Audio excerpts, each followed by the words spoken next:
Alors, tu es parti en mission à l'étranger en 1947, Ouais. quelques années après ta profession. Parle-nous un peu de ton départ en mission. J'ai pas pu me rendre, j'étais nommée pour Nanning. Puis j'ai pas pu me rendre, parce que les communistes avaient. Et sur les entrefaites, l'évêque de Nanning est venu faire une visite chez nous. Alors, avec un jeune père français. Fait que le jeune père français, il dit, « Monseigneur, voilà une de vos filles. » Alors, Monseigneur a demandé, il dit, « Savez-vous parler l'anglais? » J'ai dit, « Non. » Il dit, « J'ai pas besoin de vous. » Alors, le jeune père, mais il dit, « Monseigneur, vous savez pas ce que vous perdez. Il y a un fichu bon cordon bleu. » Ah! Ah ben dans ce cas-là, venez. J'ai dit, « Non, Monseigneur, je ne vais pas, parce que je ne sais pas l'anglais. » Et Vous restez pour 3 ans à Canton. ouais, avec ce gendarme, OK. à Canton. OK. Et puis, la groupe Bernadette Chon est partie. Et puis, elle était allée à l'hôpital Saint-Pierre. Puis ça, Saint-Guy était là. Que ça, Saint-Guy les avait bien habillés, hein, avec le petit costume des infirmières, là, une mante bleue, puis une doublure rouge. Bon. Elle s'en vient chez nous. Bon, j'ai dit, puis tu vas m'aider à emporter ce gros bouquet-là, je vais le mettre là-bas. Ah. On vous l'a dit, je suis toute nette. J'ai dit, viens m'aider. Non. J'ai dit, taille fan dessus. Ça veut dire quoi?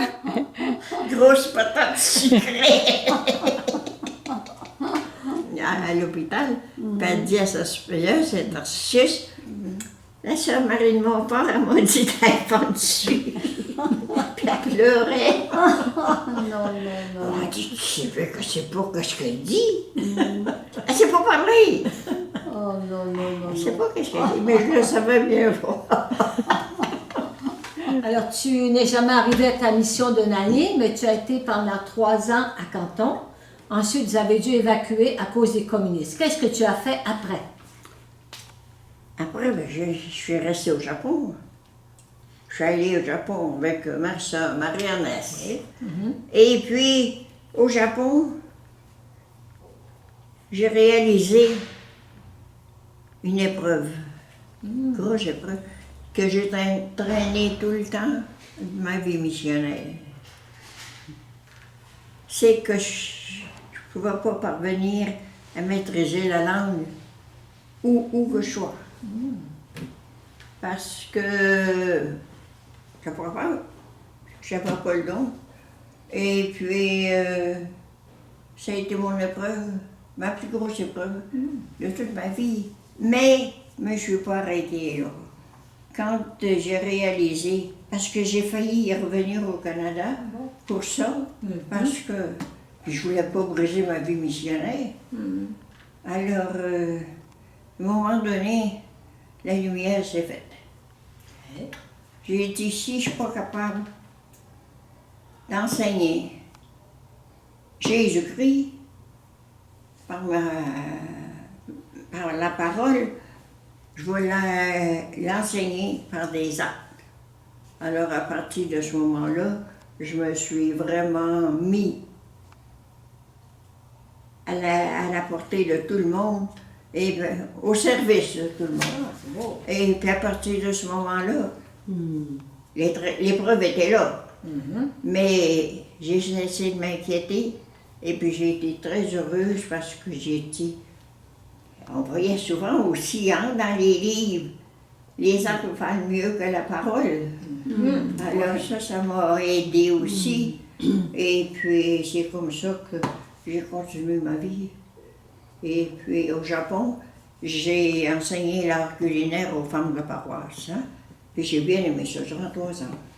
Mais la vie communautaire.